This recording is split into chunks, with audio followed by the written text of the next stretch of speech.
Kebakaran tumpukan atau gunungan sampah di TPA Bukit Pinang, Kota Samarinda, Kalimantan Timur hingga Minggu malam belum juga padam. Kobaran api bahkan semakin meluas.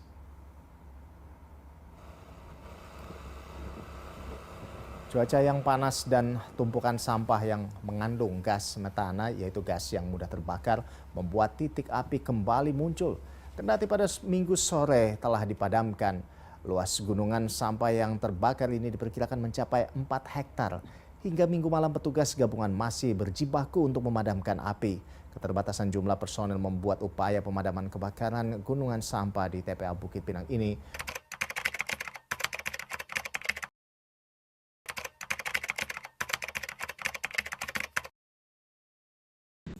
Meski TPA ini tempat pembuangan akhir resmi ditutup beberapa tahun lalu, lukanya itu masih menganga.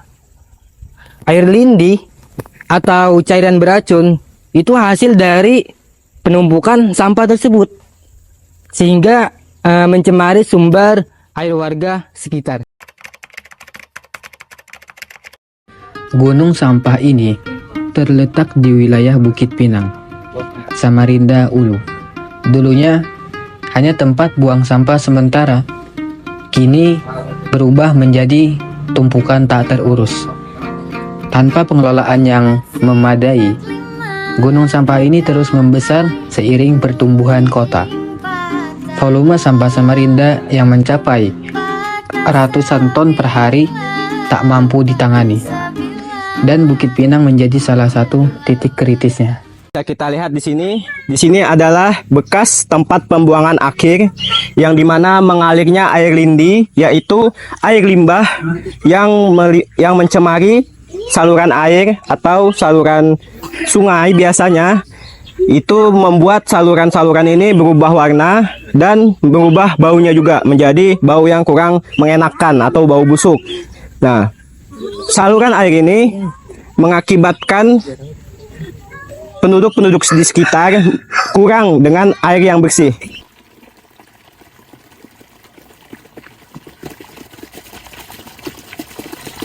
Warga pendatang yang tinggal di sekitar bekas Bukit Pinang sering mengeluhkan bau menyengat, apalagi saat cuaca panas. Banyak yang mulai menggunakan air galon karena sumur tak lagi layak pakai karena adanya air lindi tadi. Padahal dalam Peraturan Pemerintah Nomor 22 Tahun 2021 tentang penyelenggaraan perlindungan dan pengelolaan lingkungan hidup, ketentuan mengenai pembuangan limbah cair ke media lingkungan hidup diatur secara rinci, yaitu ketentuan utama dalam pasal 131 yang menetapkan bahwa setiap usaha dan atau kegiatan yang melakukan pembuangan air limbah ke media lingkungan hidup wajib memenuhi baku mutu air limbah yang ditetapkan oleh Menteri. Jadi, jika pengelola TPA atau individu membuang air lindi langsung ke tanah atau sungai tanpa izin, itu melanggar pasal ini. Dan kita tahu bahwa tempat ini adalah bekas TPA. Di tempat ini adalah ketimpangan yang nyata. Mereka hidup berdampingan dengan sampah. Baik, bisa teman-teman lihat lingkungan sekitar kita, bahwa memang ada upaya dari pemerintah untuk membersihkan lingkungan sekitar ini.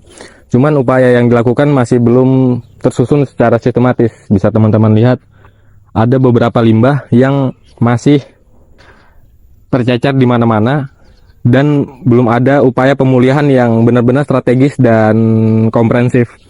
Dari sini kita bisa melihat bahwa masalah yang hari ini dipindahkan, yang kemarin dipindahkan, yang tahun lalu dipindahkan, itu tidak bisa diselesaikan secara benar-benar selesai, dan tidak ada langkah yang benar-benar konkret untuk menghapus sampah-sampah yang masih berserakan di sekitar perumahan Bukit Pinang ini.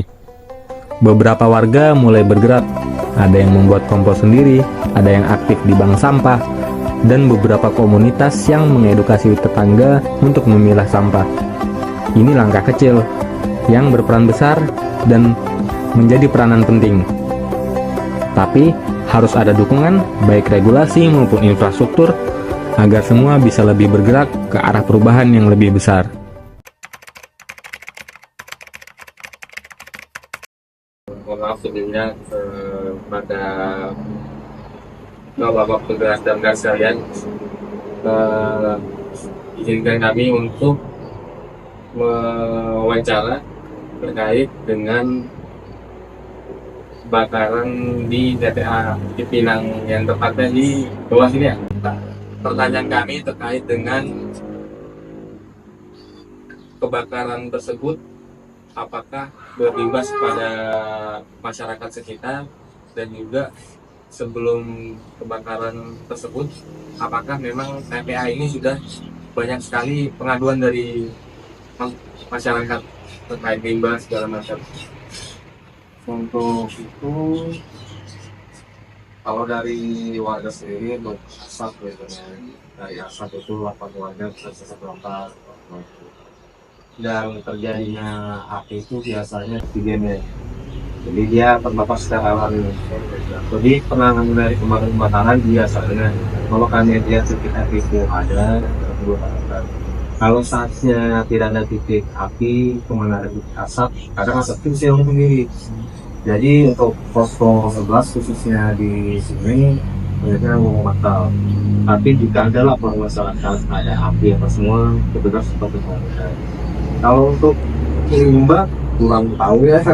Kalau soal masalah limbah, tapi kalau terkait dengan api, asap itu pasti tetap mengurangi. Karena ada yang kita nanti kita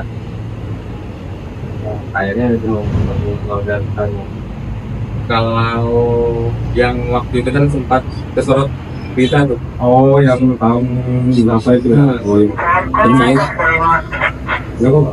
Terkait kebakaran yang besar dinilai sama data statistik sendiri itu juga merupakan kebakaran yang pertama di daerah ini gitu.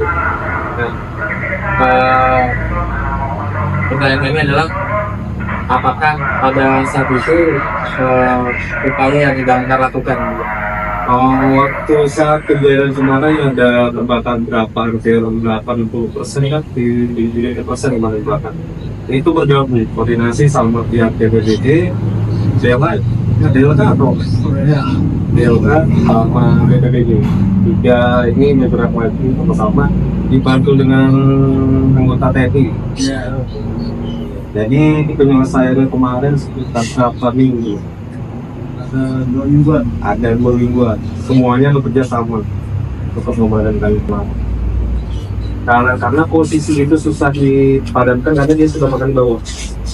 Di bawah itu kalau sudah nyala kan sisa. Jadi kerja sama pihak BLA ini tidak perlu pakai SAR. Jadi pemadam dibantu tenaga seperti ini. Jadi nggak bantu air. Makanya penyelesaian kemarin itu lumayan cepat daripada tahun yang lalu. Tahun yang lalu sebelum itu ada juga, cuman untuk batuan heksan itu nggak ada. Jadi pemadam itu cuma dibuat di bagian atas, jadi kurang bisa maksimal. Tapi yang kemarin itu nggak begitu besar seperti kemarin. Karena kemarin itu besar, makanya unitnya agak gimana? Sempat 2 kali berarti ya? Sekitar 2 kan jatuh, sebenarnya 3 kalian ya? Yang gabungan itu sekitar 2 ini, sekitar cuma itu. Yang pertama kali itu gabungan antara posko Bukitali misalnya. Karena yang waktu itu saya sebenarnya yang saya ada di sini 2 kali sih kan jadi banyak operasi gabungan waktu untuk korbannya sendiri itu korban yang di sini tuh yang bilang aku banyak atau yang karena korban dari asapnya atau dari kebakaran yang langsung kena api gitu. Dari informasi yang saya tahu untuk masyarakat sekitar sini biasa mereka berkampung asap sesak napas ataupun ini dengan ispa atau semuanya kita nggak tahu. Cuman untuk dampak beberapa korban kita nggak tahu. Cuman kalau untuk dari laporan masyarakat dari pusat kita tadi disuruh turunkan karena ada laporan dari pengasap yang mengganggu.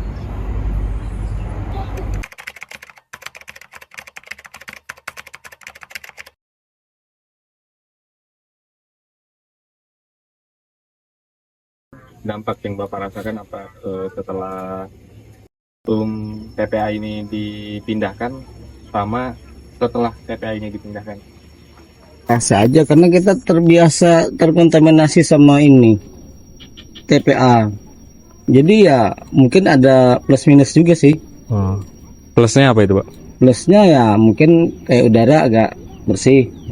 Cuma minusnya orang sekitar sini nggak bisa ngais. Oh. Ya kan minusnya kan gitu, otomatis. Mata pencarian. Ya mata pencarian itu aja kayaknya. Kalau yang biasa sudah. Karena juga kita sehari-harinya memang bergelut di bidang sampah. Kita kan anu juga, apa namanya, ABK juga, bekerja juga. Jadi yang lingkungan sini ini sebenarnya ABK semua profesinya, pengangkut sampah juga, termasuk pemulung ya juga. Makanya dulu dinamai Kampung Pulung di sini. Mungkin ada kan belum nyampe ke sini waktu itu, tahun berapa tuh? Ada 4 tahun yang lalu itu. Kan di sini memang Kampung Pulung.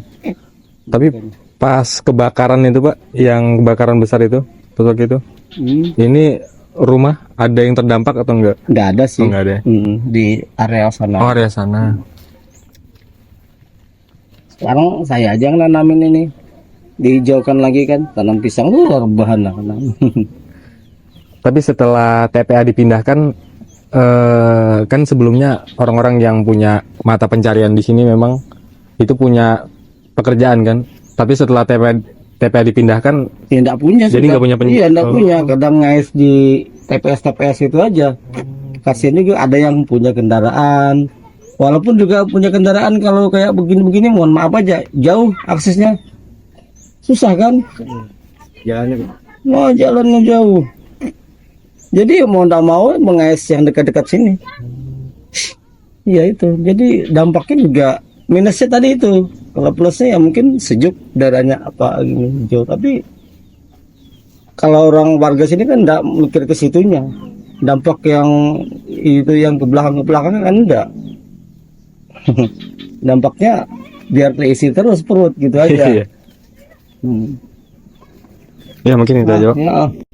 Gunung sampah adalah simbol bahwa kita belum selesai menata kota, dan juga masih ada peluang untuk bagaimana cara kita bersama menata kembali dan menumbuhkan kesadaran kolektif agar kota kita yang tercinta ini bisa kembali tertata rapi, dan tentunya diperlukan kebijakan yang komprehensif serta bukan hanya kebijakan yang bersifat sementara, tetapi bersifat permanen untuk menata kembali apa yang telah kita perbuat bersama. Ini merupakan satu bentuk pencemaran lingkungan yang sangat konkret dan nyata. Kalau bukan warga sekitar dan kita sebagai